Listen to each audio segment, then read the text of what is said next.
Many communication issues stem from not understanding what's going on from the other side, not knowing what they're thinking, not knowing how they're behaving. But how can we improve that? How can we improve our ability to understand what a person might be thinking? Body language is one way we can do that. Learning how to read what the other person might be thinking through how they're behaving can be a very useful tool to helping create strong, healthy, and inspiring relationships.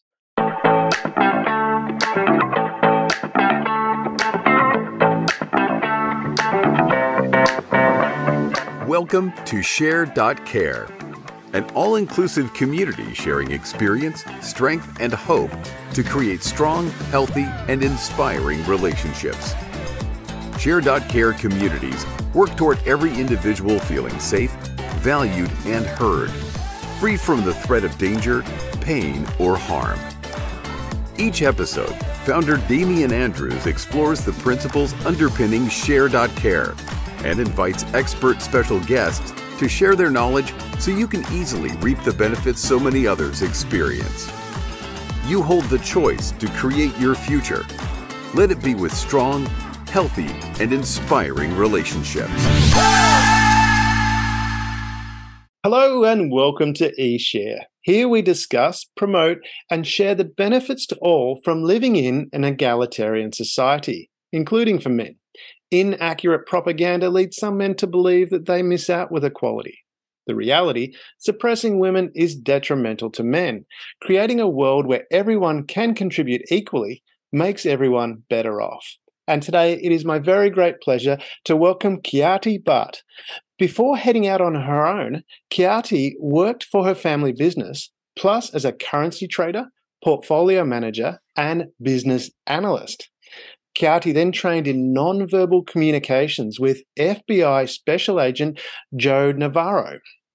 Realizing India lacks specific nonverbal approach to communication, Khyati started Simply Body Talk in 2013. And Khyati is also the founder of CueKids, which aims to create smarter, stronger, and happier children using the power of non-verbal communication. Welcome, Khyati. Thank you so much, Damien. It's a pleasure to be here and a pleasure to be talking with you today. Oh, thank you. And it's an honor to have you on the show. You've done so many wonderful things and looking after people and children. And do you want to, can we start? I used a bit of an Australian accent there. Do you want to? Would you like to? Yeah, sure. If we travel back in time, you might remember there was a TV or movie from the 80s where it was a silver car and it was a time machine that Doc Brown invented. And if you jumped in it and hit 88 miles an hour, you could travel in time. Do you want to jump in that? Let's hit 88 miles an hour and go back in time to somewhere where you some key challenges that you had to overcome that led you to what you're doing now. Okay.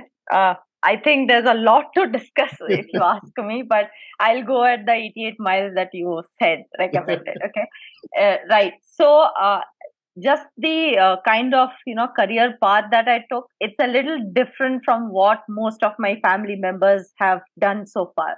So that itself was a challenge. I mean, I have a family of all doctors. So when I decided to go into information technology and then into management, my family just couldn't take it. That how come this girl wants to do something that's so different?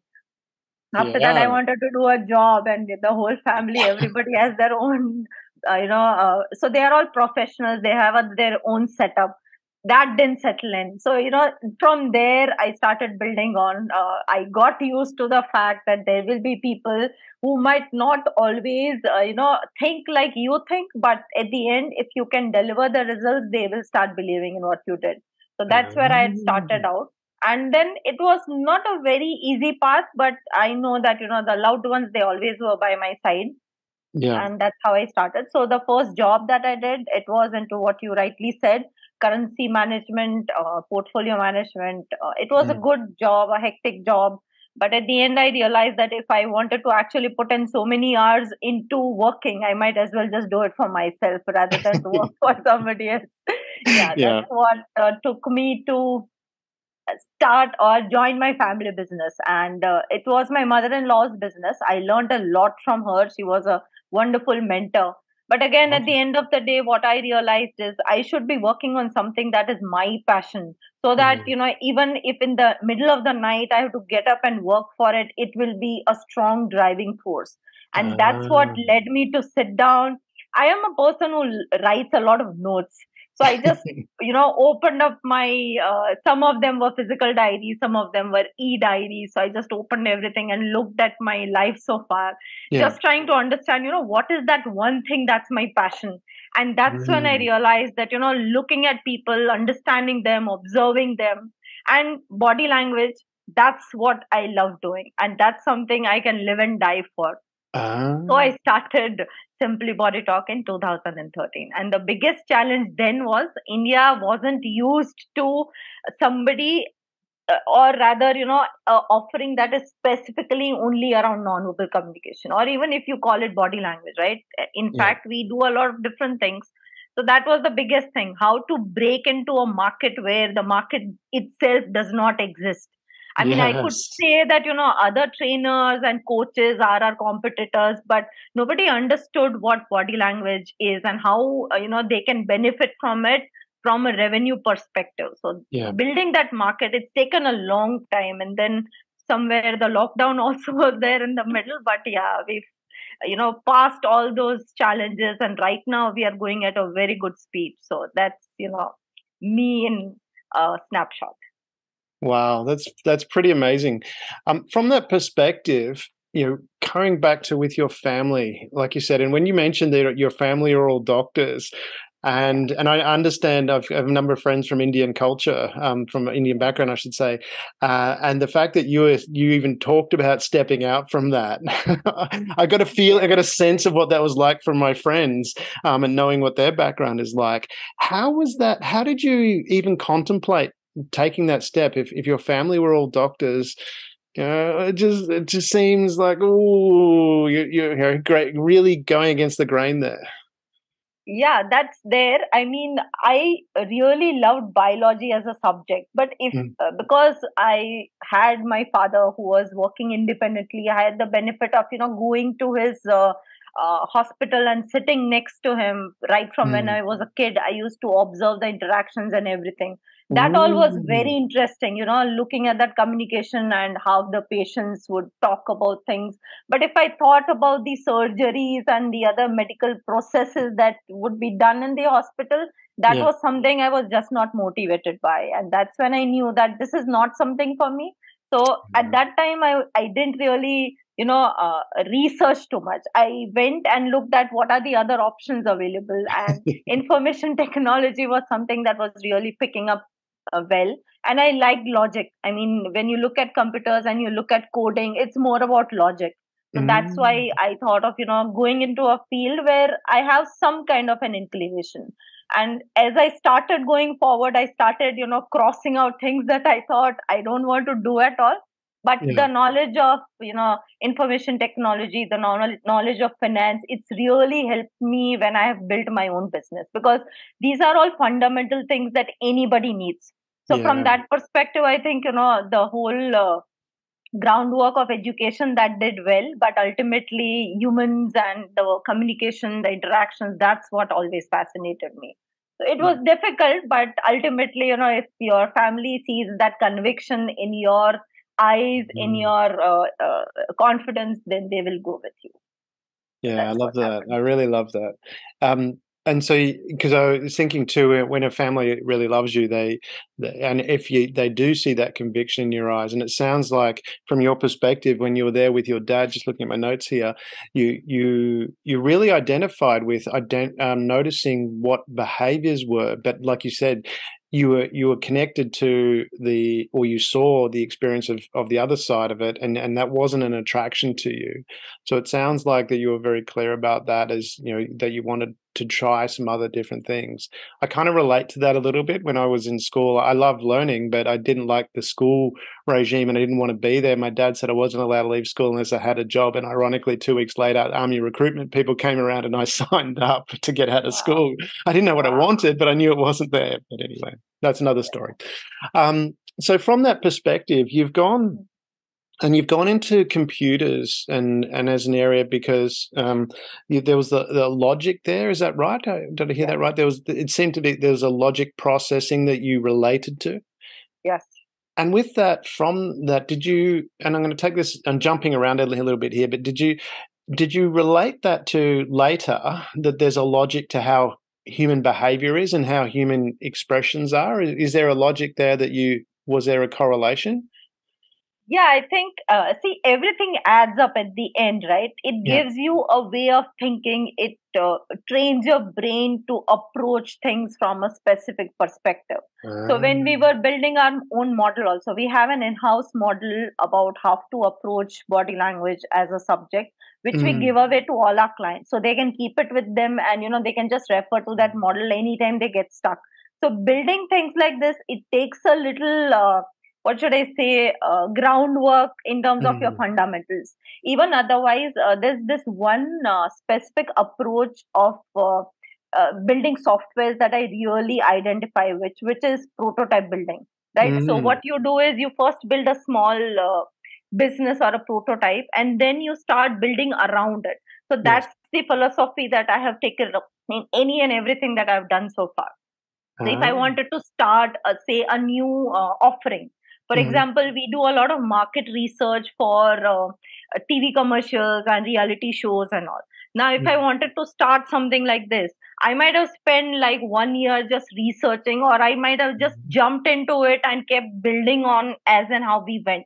So the second is the approach I took, and that's where, the whole idea of having worked in that kind of an environment of information technology helped me. And even otherwise, when you build your own systems, you build your own processes, you have your own websites, even social media, it helps you to have that approach of looking at things from a digital perspective.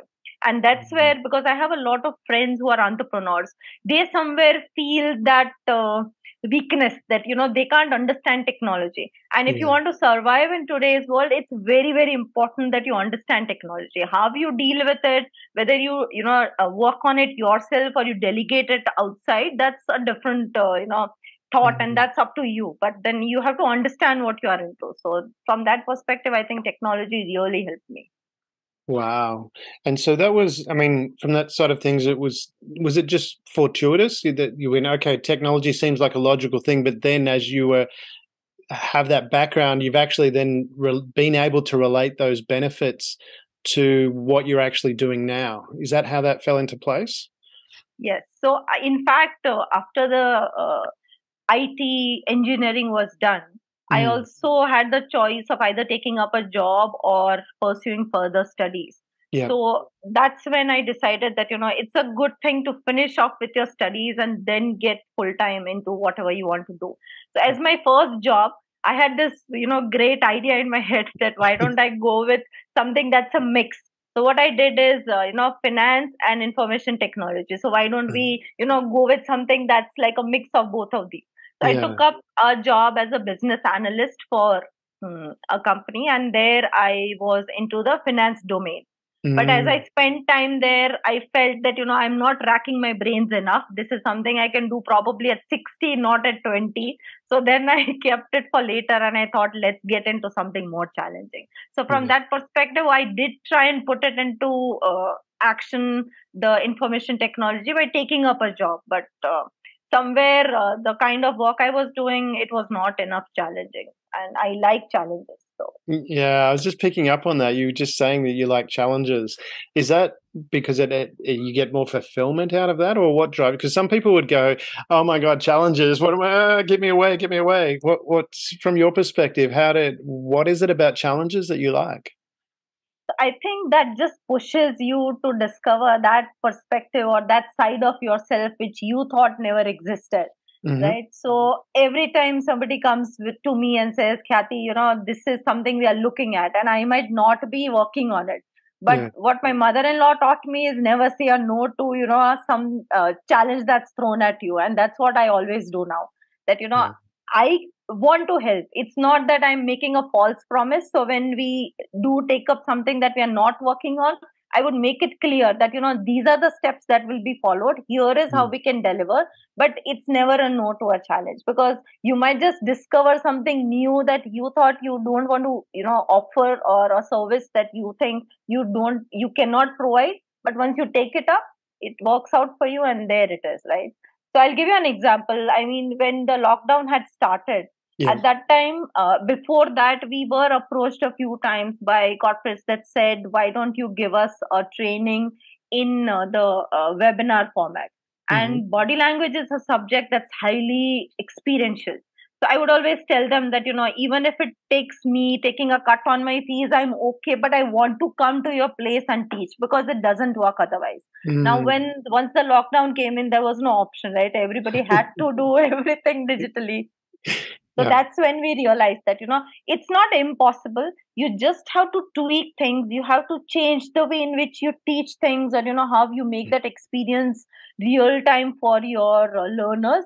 And that's what we did. And we actually came up with programs that are very different from the rest of the webinars. So in fact, wherever we do our webinars, the corporate always has come back and appreciated it, that this is not the kind of things we are used to doing. But that's what happened, right? The challenge came to us, and we just, put our hands up and said, we are not losing here. Let us just try and rack our brains and, try and find a way out. It took a little bit of, prototyping, but then finally we got there. So that's how, taking up challenges always has helped me this far. I love that too, and that's a whole different field to be part of as well, because you're right. Lockdown, not only did it cause change the way we did things then, it's actually forever changed the way we do things, because they realize, well, the economics kick in, don't they? It's a lot cheaper rather than spending all this time traveling to a meeting, and then usually you're sitting around. You lose a lot of time traveling to a meeting, whereas if you do it online, you can just log in just before and do the meeting, and it's much more efficient. But what you're talking about, because I always found that really interesting, because I have a film and television background.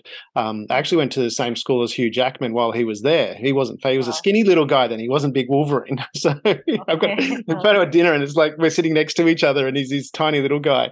Anyway, I digress. But the reason for bringing that up was there is a whole raft of ways that you learn when doing acting courses as to how to frame yourself, how to present yourself, what that actually, because it's different on camera than it is in real life, as you know, and you've learned.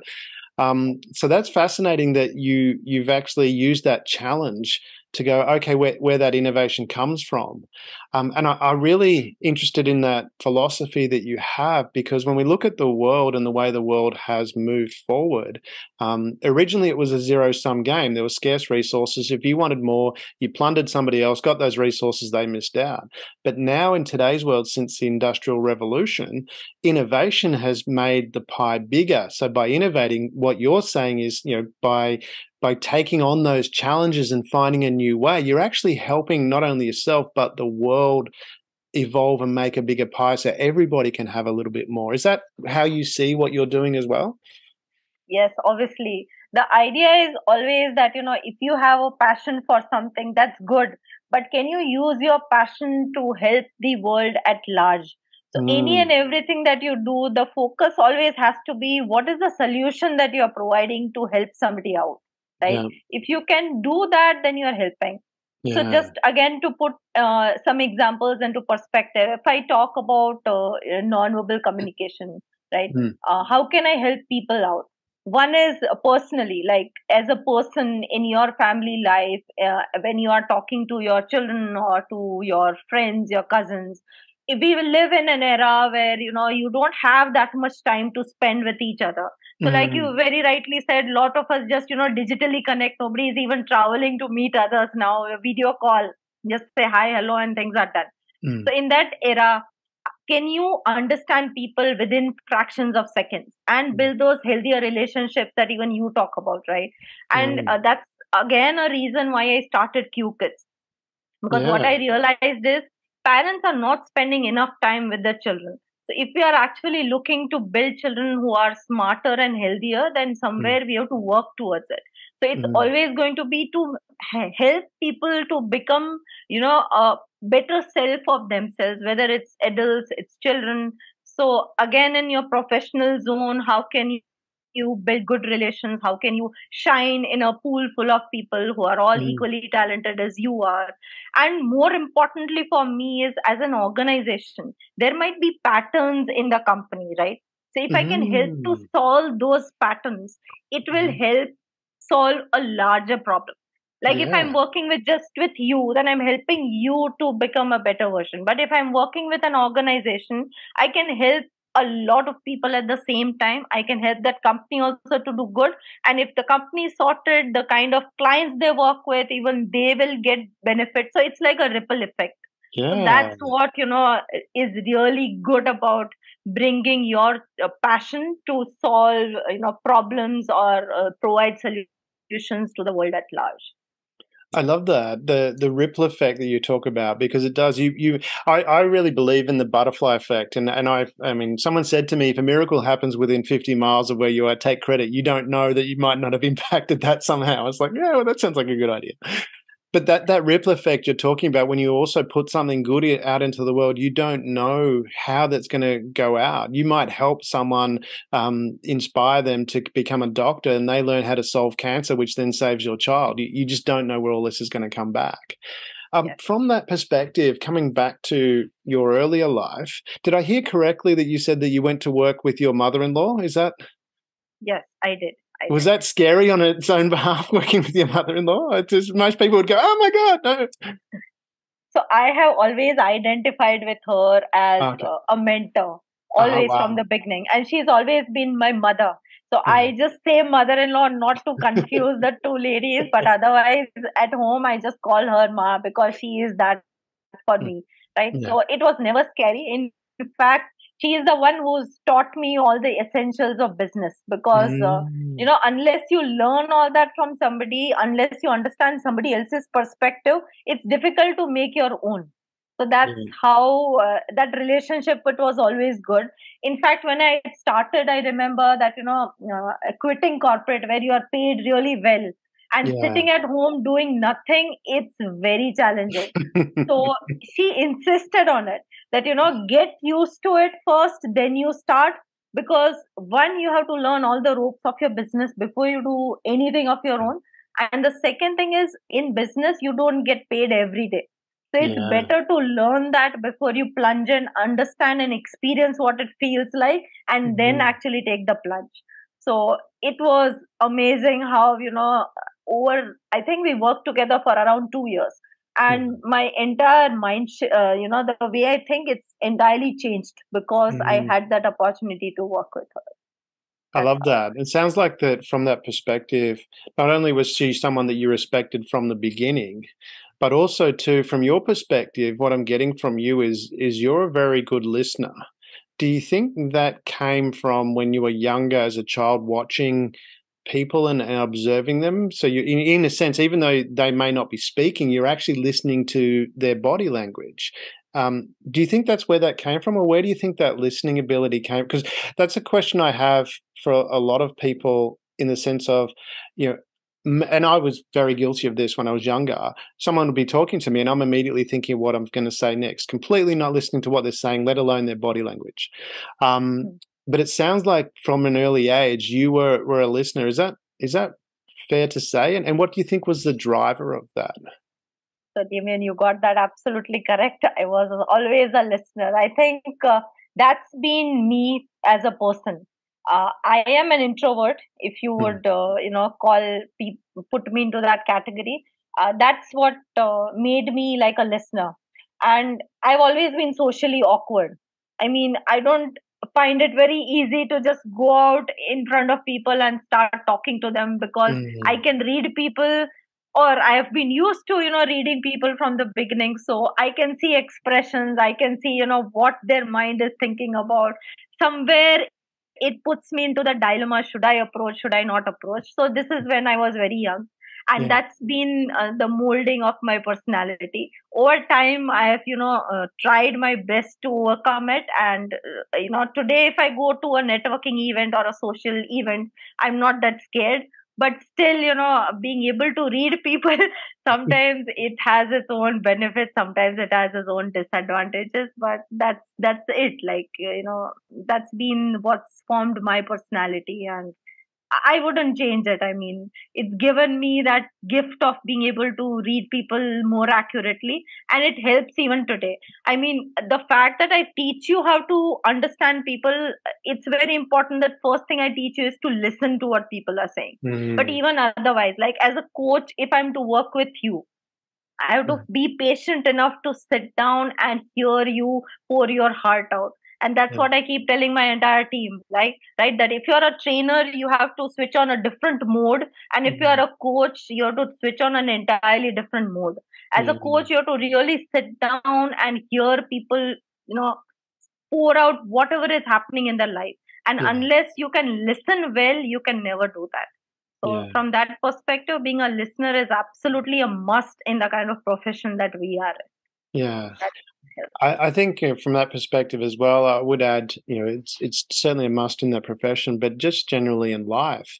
And you say, you mentioned about being an introvert and paying attention, but I mean, I was reading, I think it's in Dale Carnegie's book, How to Win Friends and Influence People. Might not be verbatim, but it's, if you want to be interesting, be interested. So when you're interested in other people, all of a sudden you're an interesting person. It's quite fascinating. And I think, see what happens, no, sorry to interrupt you there. I just realized something that has worked out. I think maybe the listeners can also try it out if they haven't already, which is to ask the right questions. And if you ask the right questions, you need to be listening first. For example, if I meet somebody at a certain place, I ask them the right questions. The next time I also remember what, we discussed. And that really has helped me to build very strong relations. And these relations are to that extent where today, if I pick up the phone and just talk to people, I remember those conversations that we might have had maybe 5 years before or 10 years before. And because I was listening at that time, asking the right questions, I remember what was the phase of this individual when we had interacted last.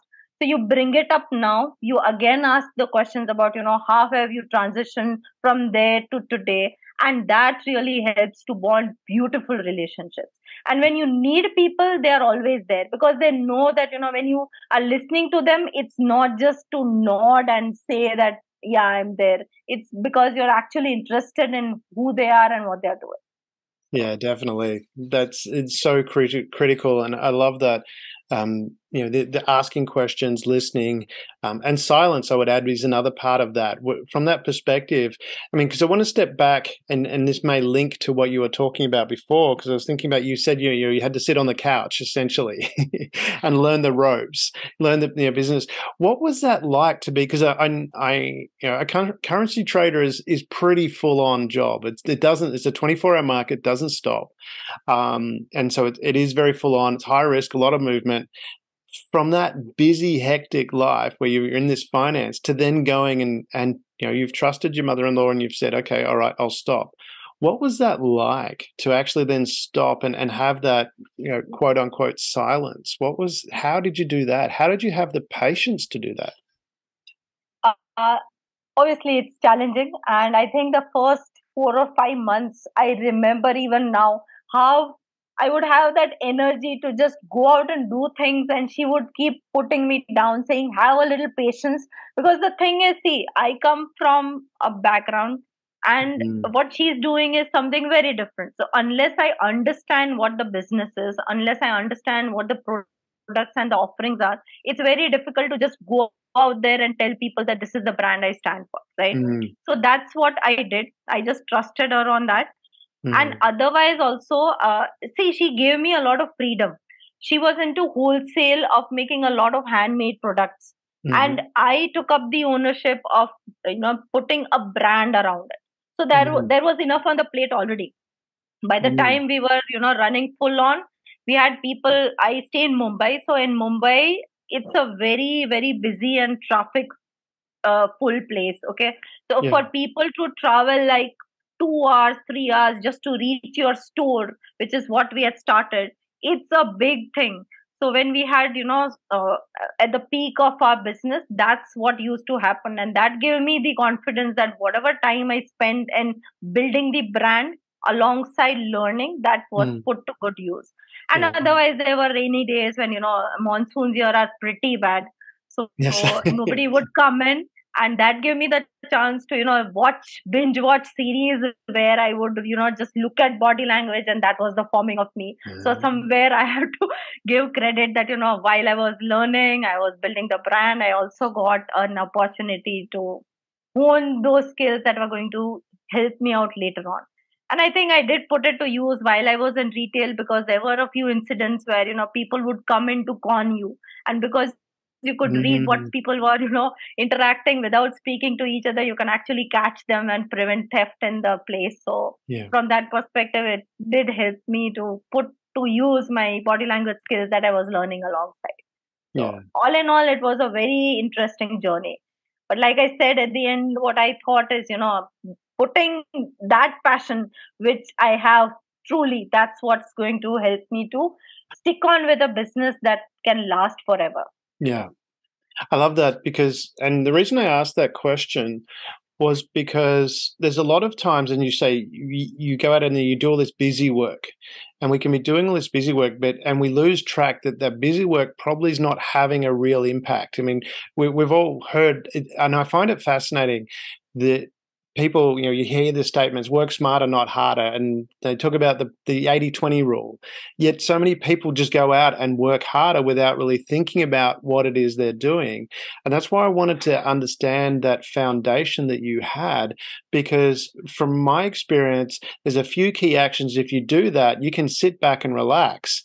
And sometimes it's that patient just to allow it to happen rather than trying to force it. You do the key action, then sit back, and you allow it to come to you, and that actually works really well. Was that your experience as well, learning that the 80-20 rule does exist, and if you just need to do that 20% then it becomes easier? Yes, absolutely. And I think I totally agree with your philosophy, which is working smart and not hard.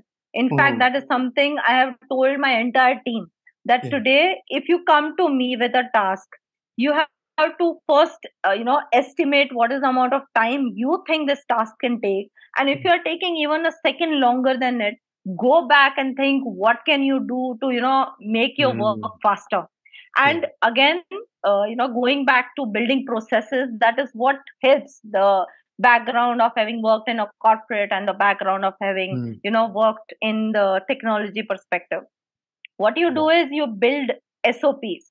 So you do a process once or twice, and then you just learn that, okay, if I wanted to do this in a certain manner, these are the steps that need to be followed. So when there's churning in the team also, it helps. Like if the first person has built a process, the second one just has to open up that process and start from day one. So I'm not losing out as a company. I'm not losing out that uh, time to allow somebody to settle in and then start performing. So from that perspective, every person is taught that you need to work smarter.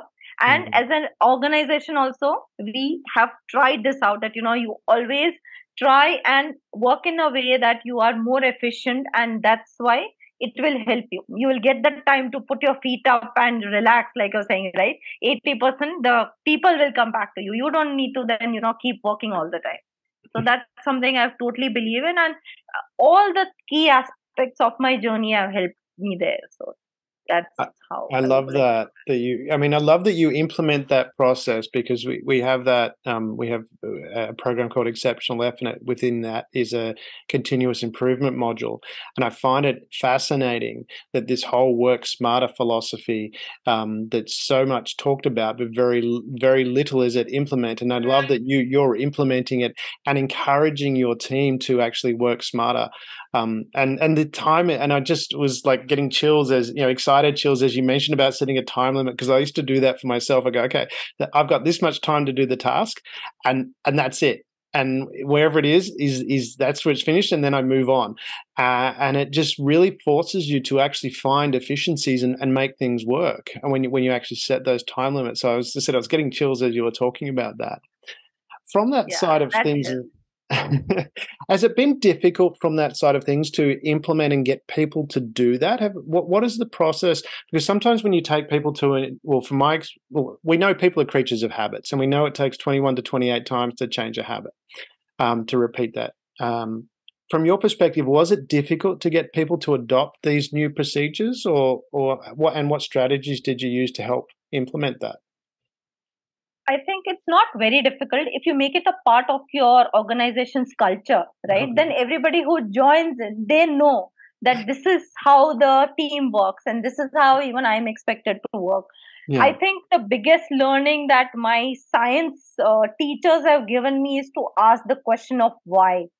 And that is what I ask everybody to do, whoever I work with, be it my team, be it my clients, that unless you ask the question why, you are not getting a solution to whatever you're looking for. So Yeah. when anybody sits down, I try Mm. and help them to build this mindset that you start asking. If you wanted to, fill up a document, first you ask, why do I need to fill it up? Do I Yeah. actually need to fill it up or not? What is the purpose or the end objective? Mm. If the end objective is to just let me know I'm sitting in front of you, I have 2 minutes, tell me what you want to tell me in the most Mm. efficient manner, and that's it, right? So it gets built into their thinking, it gets built into the habits, and Yeah. when you see everybody around you doing it, it's not very difficult. Yeah. So from day one, we get this implemented that I don't have time to sit and rest. Everybody has to work. Although, we are not going to push you to that limit that you start Mm. feeling exhaustion. We believe in a pretty good work-life balance, a lot of fun Fridays happening all the time. All that is all there. But then when you sit down to work, because you want to go home at 6, so that work has to be really efficient. That's, I Mm. think, the driving force, that I want to go home at 6. Let me just complete my work and let me see how I can be the most efficient in finishing that work. I love that. From the perspective of the culture, and I got chills again when you said that, you implement it as a culture within the company, and then it's not difficult, because I completely agree with that. Was that something that you set out from the beginning and you said, okay, when you created your company in 2013, you said, this is the culture I want, you had a clear vision of that? Or was it something that you had an idea of and it evolved? How did that happen?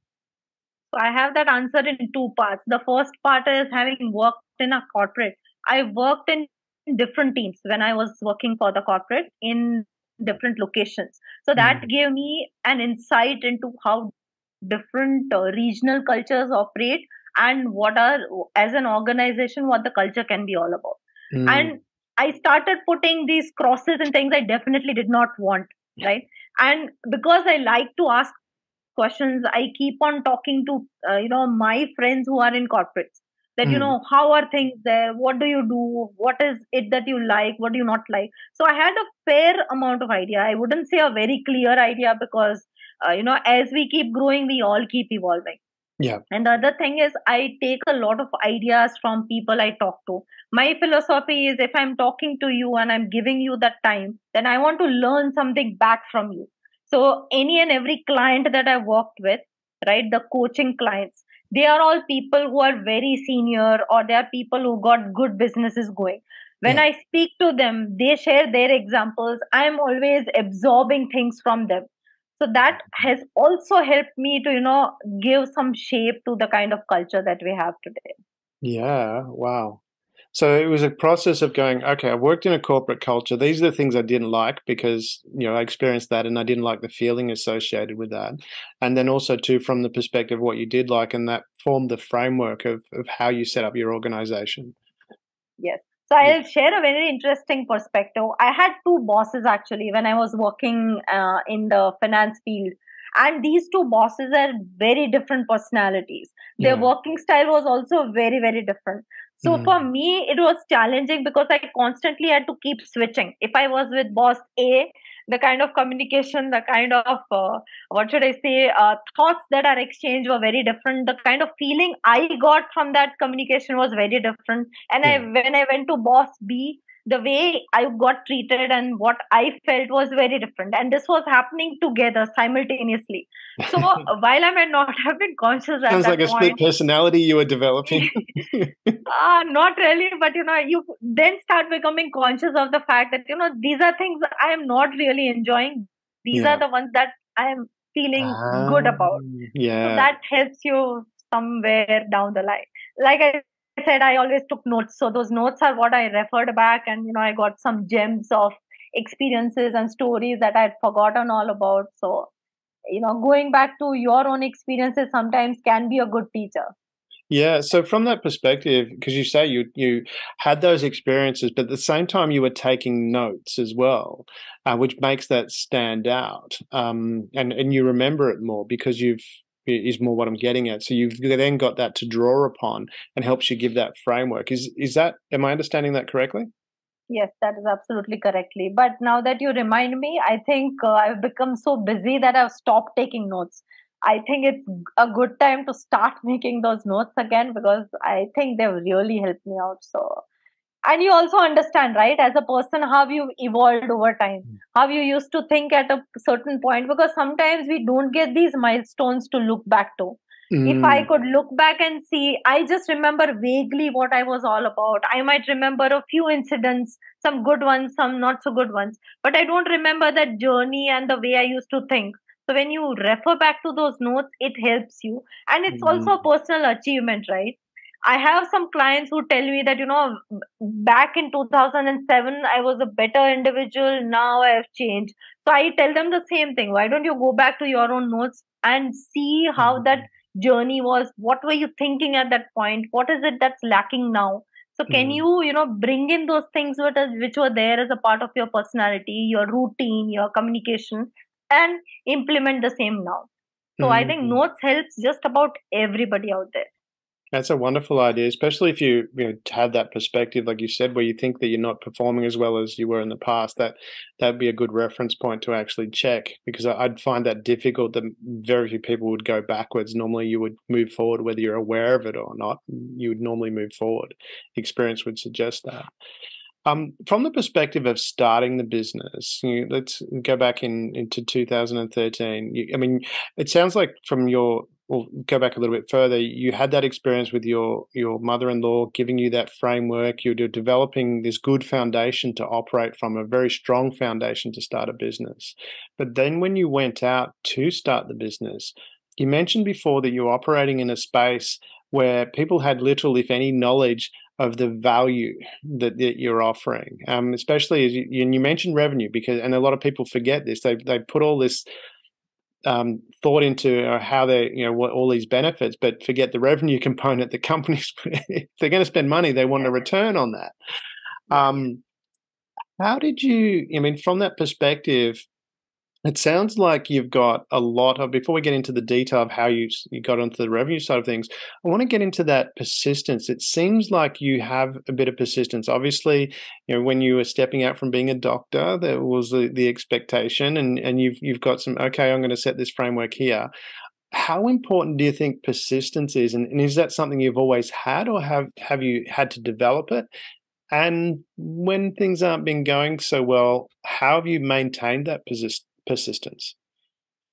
I think persistence is what keeps you going, right? Otherwise, uh, an entrepreneur who's generally by themselves, there's no Mm, investor, there's no actual official mentor out there.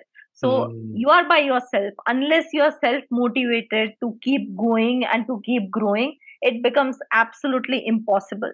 So any and everybody who comes to me with this, because I mentor a lot of startups now, just mm, out of the goodwill of giving back to society.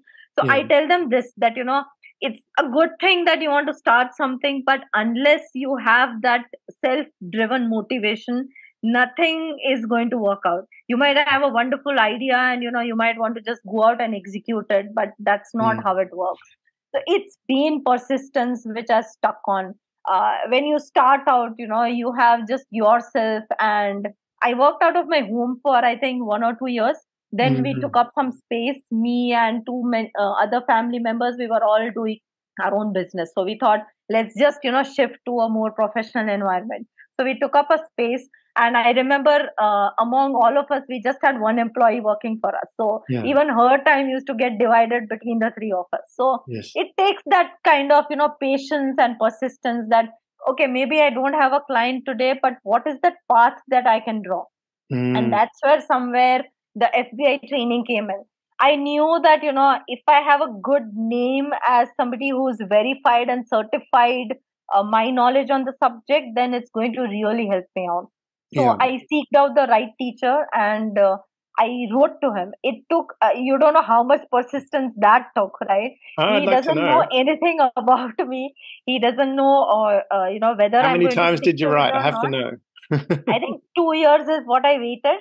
The first Wow. year, the fees looked very forbidding to me because we had just bought a property in Mumbai as a Mm. family. So I didn't have that kind of money to put into the course fees. Mm. So I waited that one whole year, and I was already doing my work. I had clients, but they were not like the top notch clients. But I was okay that, let's keep working. I'm also, getting myself certified. So that's good enough.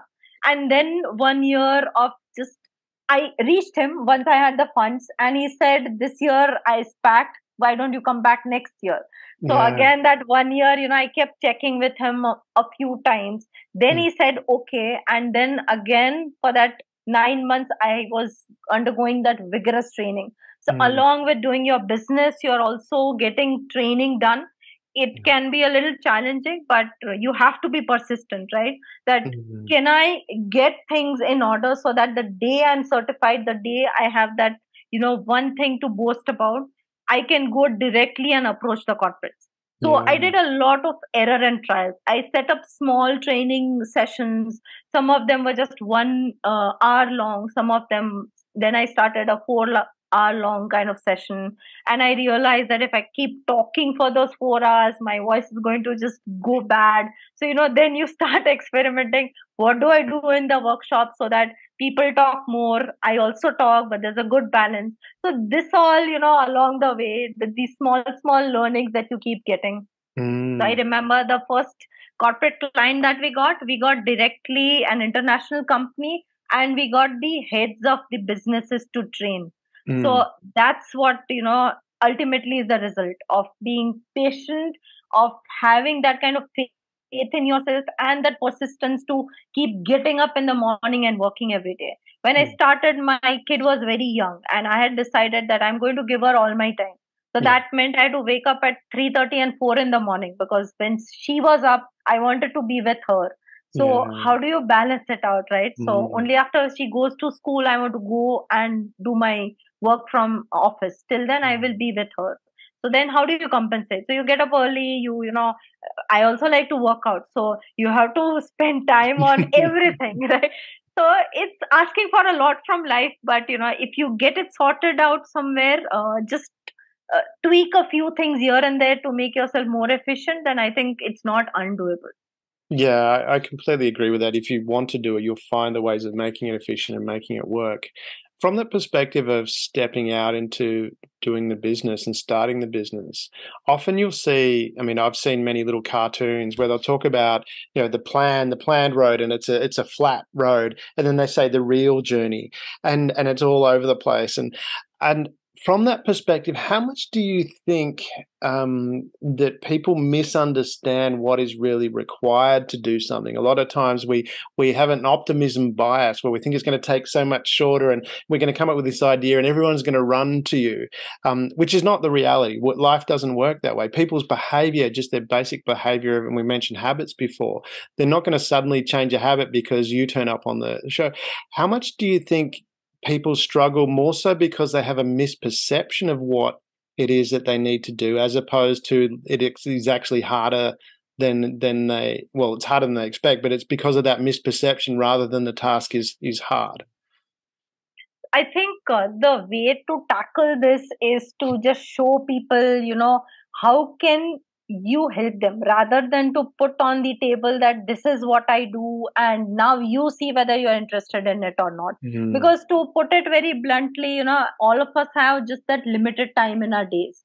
So unless I can see how you can add value to me, I Mm. will not be interested. And Yeah. once I can convince you that I'm here to help you out, then after that you will be all ears, right? You will sit down and be willing to listen. So from Mm. that perspective, first thing you need to do is tell that person that I'm here to add so and so values to you. And Yeah. once you make that clear, they are along with you, then it becomes easier for you to help them also to look at life from a different perspective. Because ultimately, if I give you a specific example, I am working with companies and telling them that, okay, till yesterday you believe that body language is an intuitive thing and all my sales managers already know it. But I'm teaching them a method of correcting what is intuitive for them, right? So everybody has to be able to accept it, not just the HR manager who is willing to give you that assignment. So unless you can convince them in the beginning, the 15-20 minutes that we spend even in a workshop where people have come in and sat down, you just spend time in telling them that I'm here to help you, and this is the perspective I want you also to take it up. After that, only once that ice is broken can you start in working with them, because people have to be on board, and it's very important. So from that perspective, I think just make it clear to them that I'm here to help. That helps to solve the problem. Yeah, definitely. Solving the problem, showing them that you're there to help. Giving people what they want. I mean, if you give people what they want, you have no problem getting what you want. Is that fair to say from your experience? Yes, and then people also put their guards down, and that helps you to break through. Because if I don't know you, how do I just trust you? You can come and tell me that, I have these wonderful things that can work, but I have to first, be willing to listen to you. And for that, I have to first see what is it that you can help me out with. Once that is clear, it helps. And then after a while, you just have all these clients talking for you, so you don't have to talk at all. So that happens along the journey. Initially, it can be a little difficult. So you have to just, make sure that people understand that you are there as a friend and not as a competition, or not as somebody who's there to look at their flaws. So I love that. And that swings back to what you were talking about before about asking questions and listening, because if you go in there with the expectation of, and I think, is that what you would say a lot of people get anxiety around is, they're trying to think of what do I say? How am I going to deal with that? Whereas when you actually shift it the other way and go, well, I'm just going to listen and ask questions about what has been said, all of a sudden you don't have to really think about much other than you have to think of all these things to say. You're actually flipping it over. Is that your experience as well? yes, correct. So idea is, see, if I as a person don't know how to participate in the conversation, then it's a really good idea to just listen to what the other person is saying and be able to pick up cues and drive the conversation forward. That's one. Second thing is, for a lot of leaders that I work with, they realize that things have happened in their teams and they understand it a little too late. So that's where they have to be able to listen to what's happening. And like you rightly said, when we say listening, it's with the ears, it's also with the body language. So once you start listening into people, it makes your life easier, because you don't have to intervene at a very late stage. You can intervene a little faster and things get solved. And the third thing is also that you can steer your conversation if you are listening properly. Because, for example, if I cut you short and I asked you the next question, it doesn't work, right? Yeah. What works is probably me telling you that I'm summarizing what you said, and from there I'm taking the next point up, and here is what I have to ask, which I think you do very well, like I'm experiencing right now. So that's, I think, a good trait to learn. Everybody should learn that trait. So that's to you, Damien. I think you should teach this skill to a lot of people. They need it. Well, I'd be happy to come in and work with you on some projects. I'd love to come to India and do some work with you there. It's a lovely country, and I've never experienced it, but I have lots of Indian friends, and it's a lovely culture. So I'd love to come and experience that with you. Definitely. So from that side of things, though, with that listening and then taking that to that next step, I want to come back to this part where you've stepped out in 2013. Now you're offering, and I think a lot of people struggle with this. You're offering what's, I don't like the term, but it's called soft skills. And you're offering this thing, and connecting profitability to soft skills can be a challenge in a corporate environment.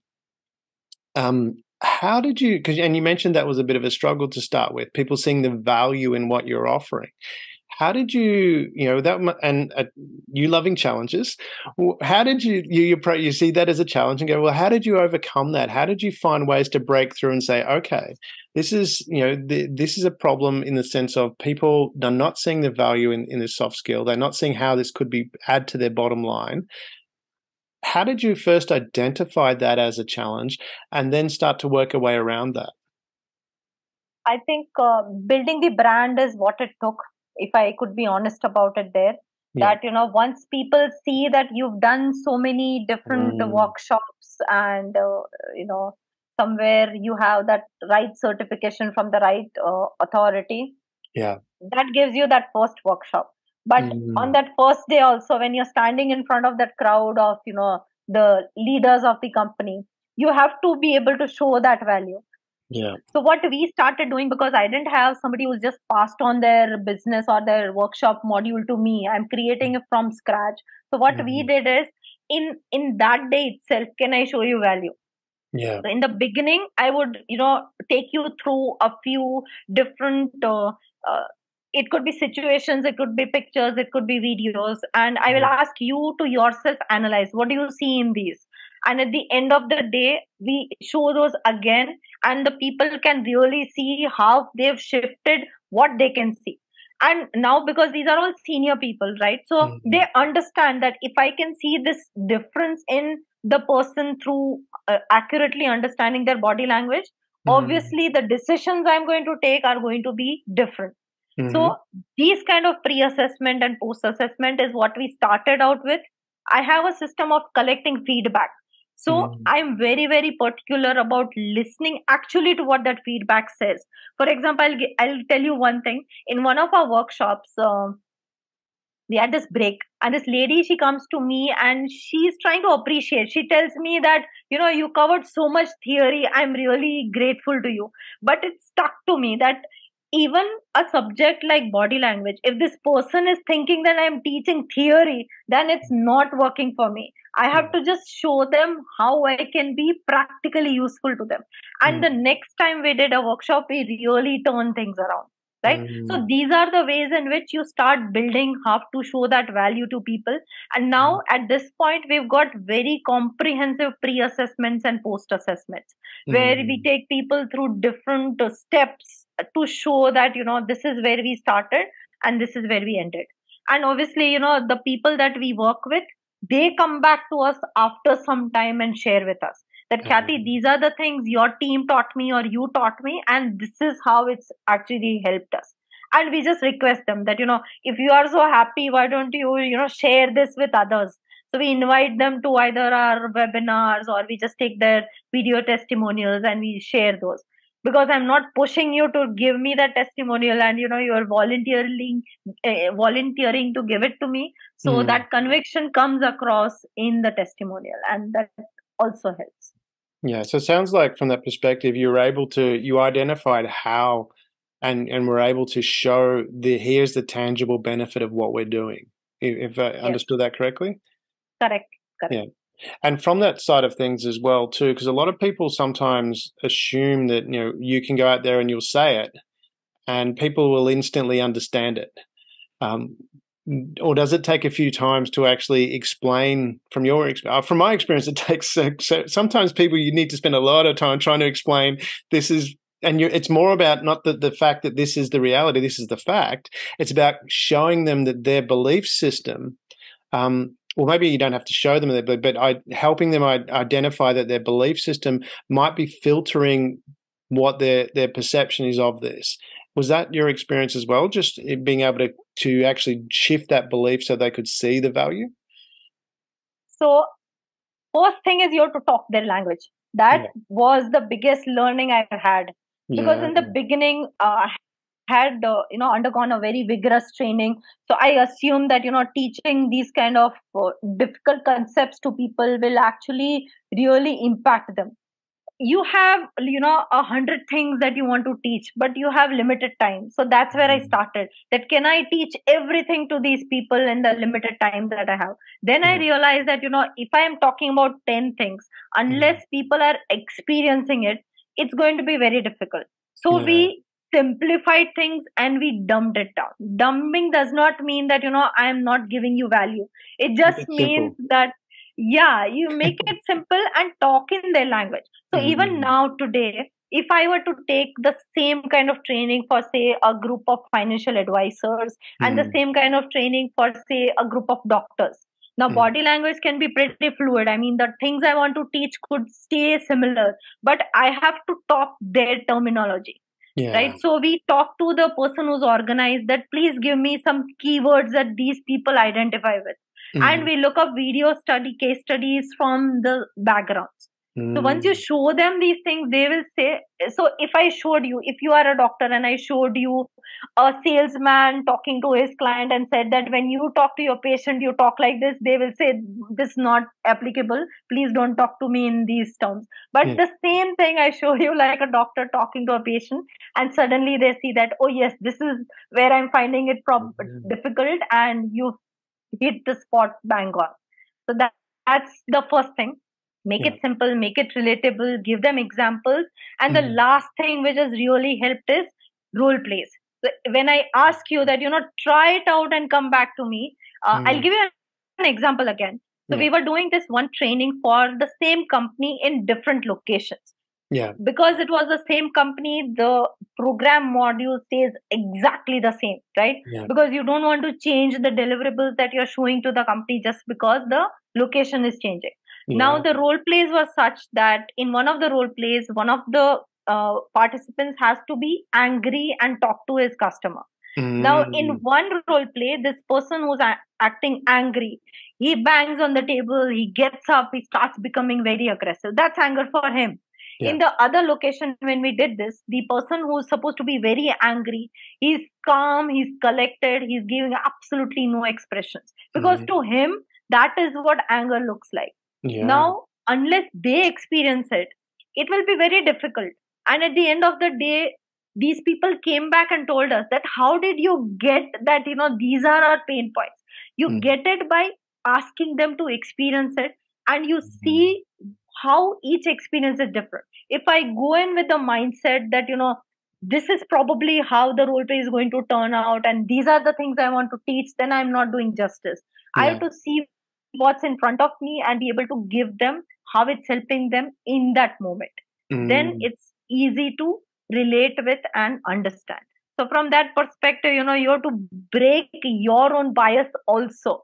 Like, I cannot go in thinking these are the things I want to teach and here it is, I'm pushing it all into you that way.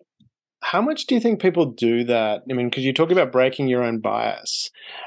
A lot of the times, well, I know I was very guilty of this when I was younger.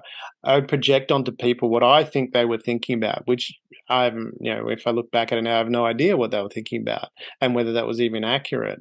How much of that do you think people do?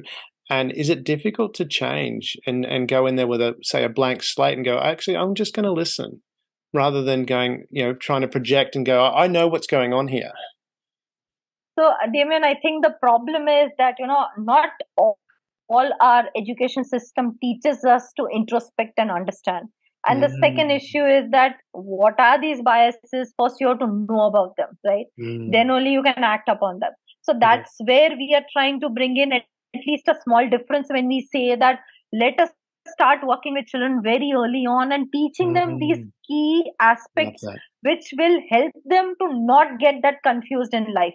Right? Because everybody is in front of these dumb machines. They keep swiping videos one after the other, watching things, not actively using their brains, not even having the time to use the brain. You type in things into your AI and it's giving you answers. So where are you using your brain, right? Yeah. So if I teach you that, spend that 5 minutes introspecting, understanding what are you feeling, how is your mother or your father reacting to what you are acting out, is it because of you or is it because they did not go well, and can you sit down and try and sort out those differences? That's us trying to bring in those small changes which can actually help us in a world that's actually just going crazy with technology. So first, understand what you're all about, then learn to understand what those biases can be all about, then probably you are along that way of understanding.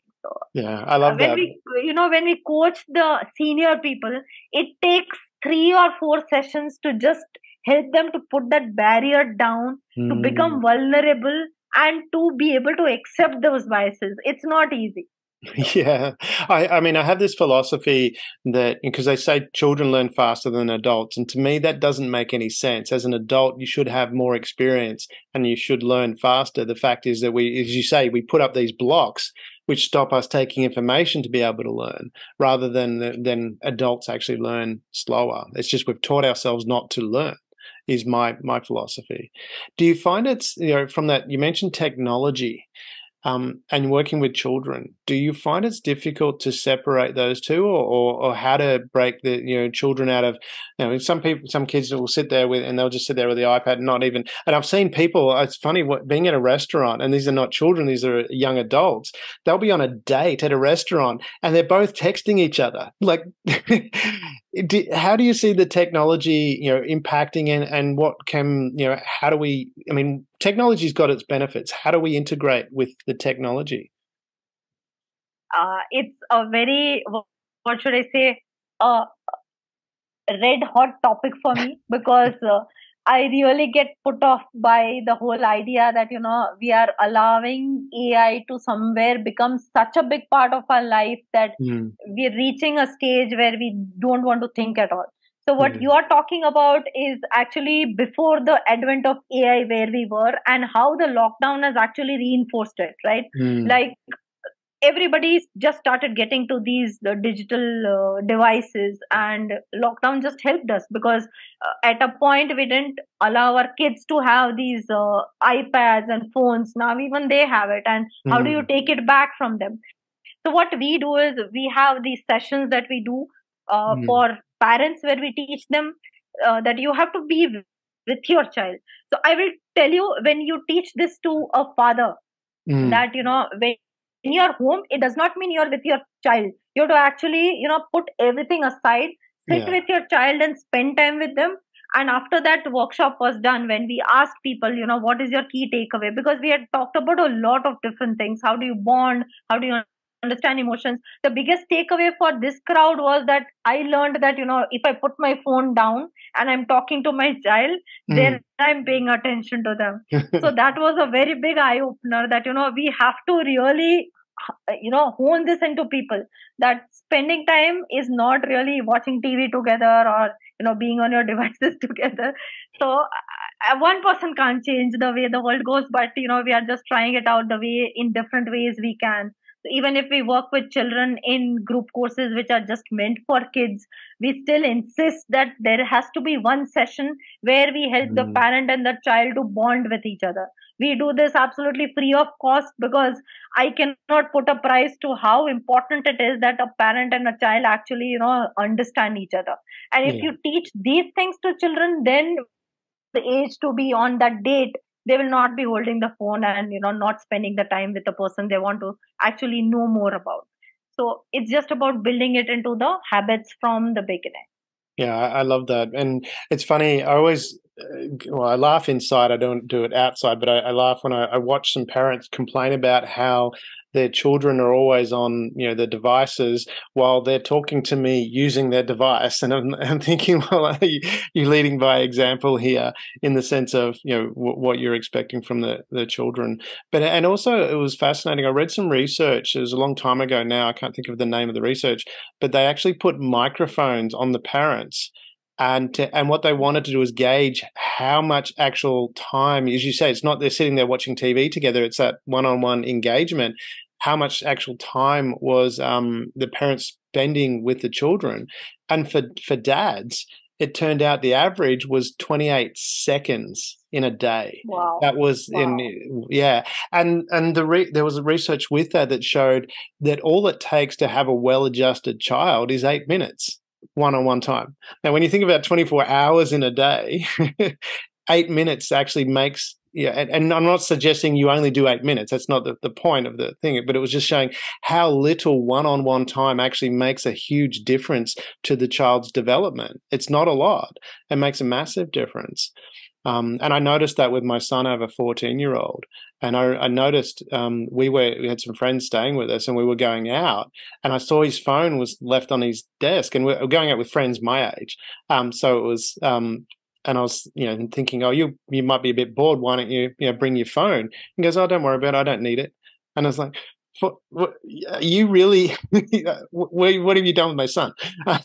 You don't need. I think you hit some right spots, right? If that's what a 14-year-old is saying, that's absolutely a good thing. You should be really proud of your son. Yeah, well, we have, and that's what I was probably highlighting. Really, I'm facetiously saying, "What have you done, my son?" But he's like that. He's not on social media and things like that. We do have that interaction.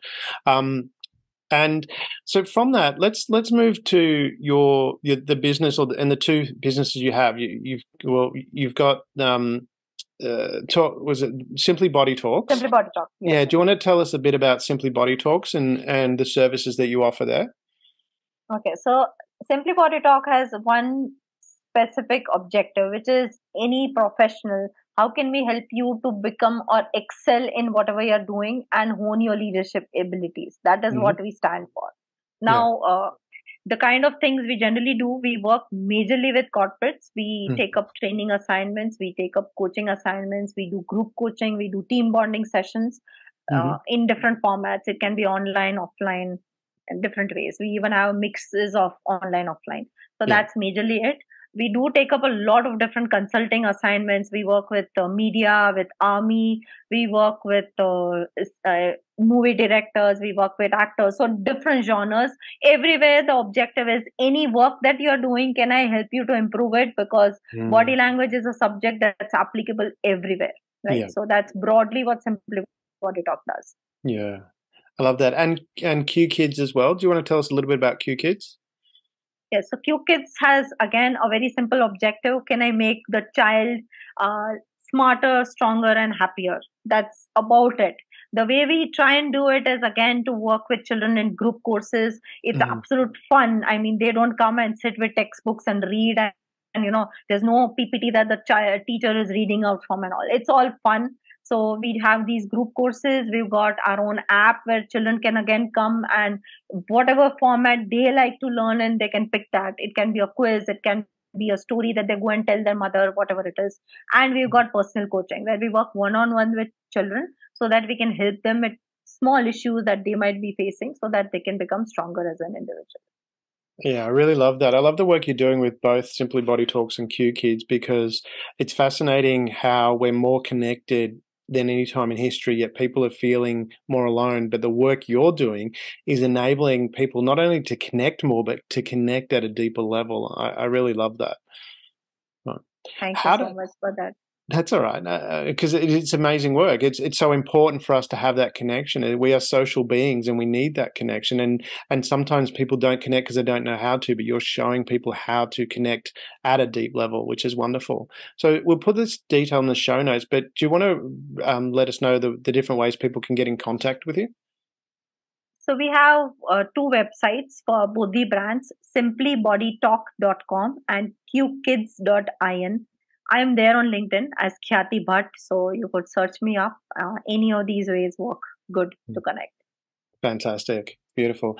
And before we go, and I did word you up on this, so it's not a surprise, but do you want to leave the audience, if you were to give them a key takeaway, a key wisdom or wisdoms, what would it be? What would you want the audience to take away? I think it's self-belief. That, no matter what happens, there's just too much stuff out there, too much of free advice, too much of, searches that result from a Google search on your machine. Unless you understand yourself well and you're able to trust yourself that you will be able to take good care of yourself, everything else fails short. I have tried it out through my journey. I am teaching it to my people around me, be it my family, be it my team, and the kind of corporate clients that we work with. So self-belief is the biggest thing that can be your driver, and you should never forget that. I love that. That's one of the best pieces of advice I was given by one of my mentors. That's amazing. Khyati, it has been such a pleasure having you on the show. Thank you very much for making the time for us. It's an honor. I really love the wisdom that you've shared. Hopefully we can catch up again in the future. I'd really love that. Thank you again for making the time. Thank you, Damien. It's been an absolute pleasure. I think you are a wonderful host because you've got this technique I already told you of, listening and asking the right kind of questions. So absolutely a pleasure talking to you. And I would also love to connect with you. Thank you so much for having me here. Thank you for being part of the Share.Care community and helping people around the world prosper. You're creating a bigger pie for everyone to share. The more people contributing to the world being a better place, the better the world becomes, for others and for you.